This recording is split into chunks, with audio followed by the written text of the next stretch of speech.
Once I've figured out how to redesign the house, then I can get my project started. Does that sound a bit like you? Are you planning a house extension, a loft, or a garage conversion, or some kind of big redesign and refurb of your home? If so, this video is for you. I see homeowners working really hard to figure out how to redesign their homes. It can take months, even years, for them to figure out what they want to change and how they want to change it. Is that you? Are you stuck and feeling a bit overwhelmed, trying to figure it all out and finding it really tough, getting agreement with your other half, narrowing down your options to the best one for you and your family? If that's you, then let me show you how I redesign homes for my clients in just one day.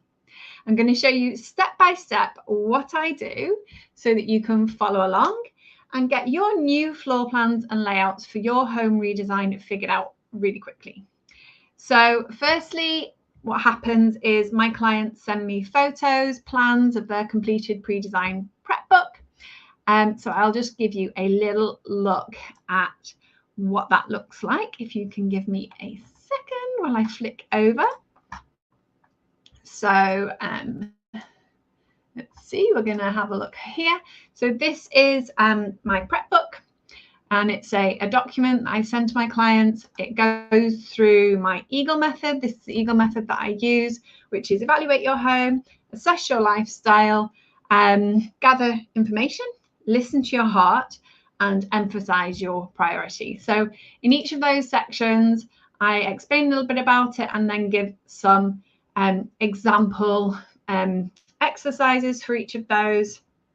And at the very end, then you can collate all that information into your design brief for your architect so that you know exactly what you want, and they or me specifically in this case, I can understand exactly what my client wants. So this is key, is that you get really clear on what you really need, what you really want, and how that is going to improve your quality of life, what improvements you're trying to create for your life at home.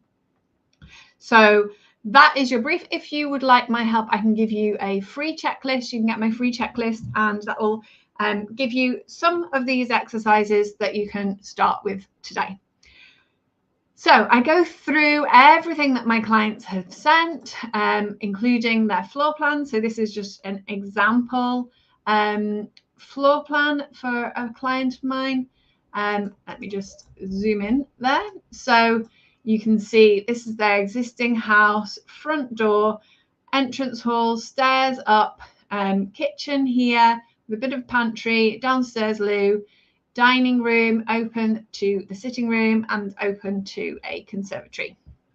So that was this particular case study that I'm going to show you. This is the original existing home.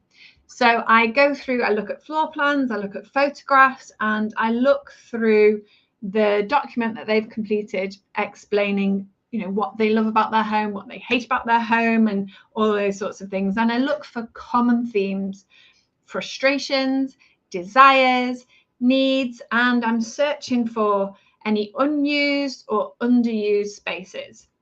And then in the morning of the design day, we get on a clarity call and we have a chat. And it's usually a coffee break for my clients during their working day. We got on that call and I discuss with them what they've sent through to me, and then I ask for any clarifications that I might need. Anything that might seem a bit unclear or contradictory, if there's something that seems like it's a bit missed out or confused, or anything where I'm sensing that potentially I'm making some assumptions. And I like to design based on the reality and not based on assumptions. I want to base it on your requirements, your preferences. So that's where I'm starting to look at those things. And the result of that conversation is the design brief, and that design brief is what informs the design. So the very first thing you need to do is get very clear what it is you want, what it is you don't want, and how that is going to improve your quality of life. And then once we get off that call, then I sit down for a couple of hours and sketch.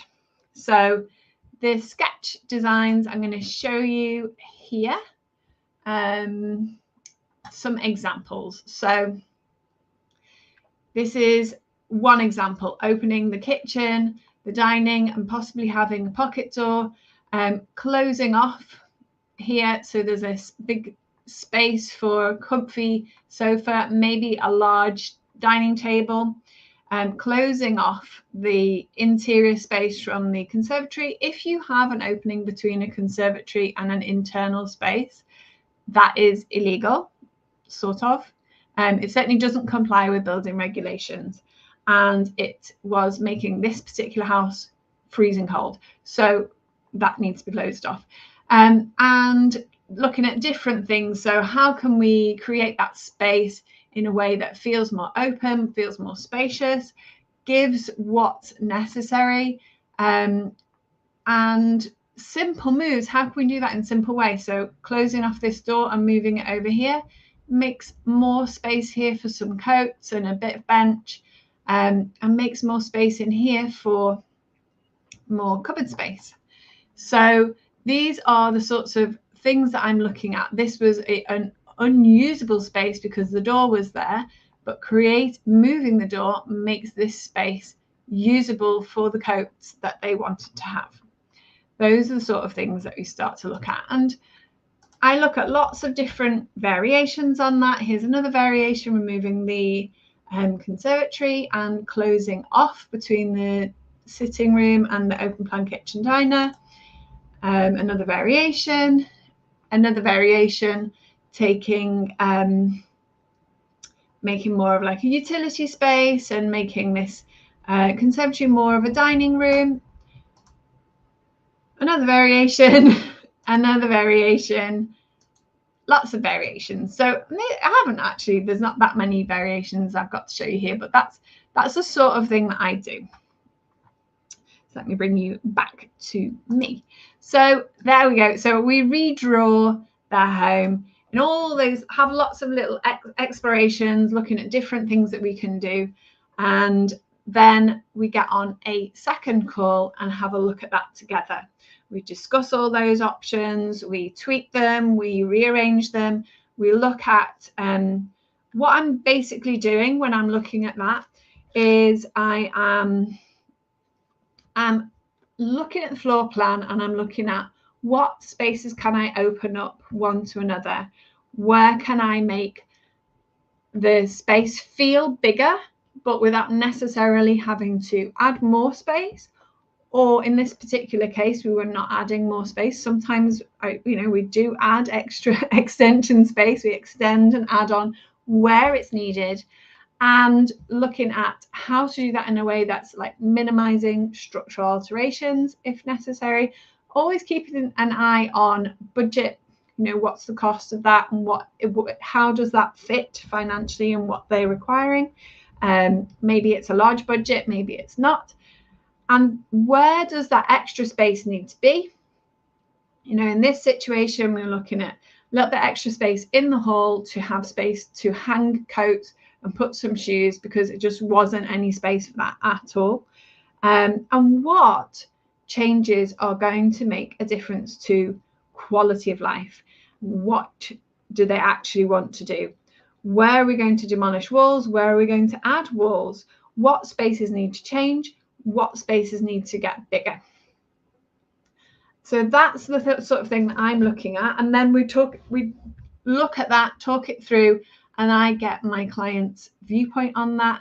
So having another person to bounce your ideas off, discussing that, exploring all the options as quickly as possible is what's going to get you to the end result. Looking at lots of different ways, not just one or two, but looking at every option first of all, or as many options as you can.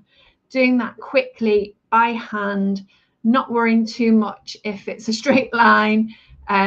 You know, those sorts of things can really bog you down.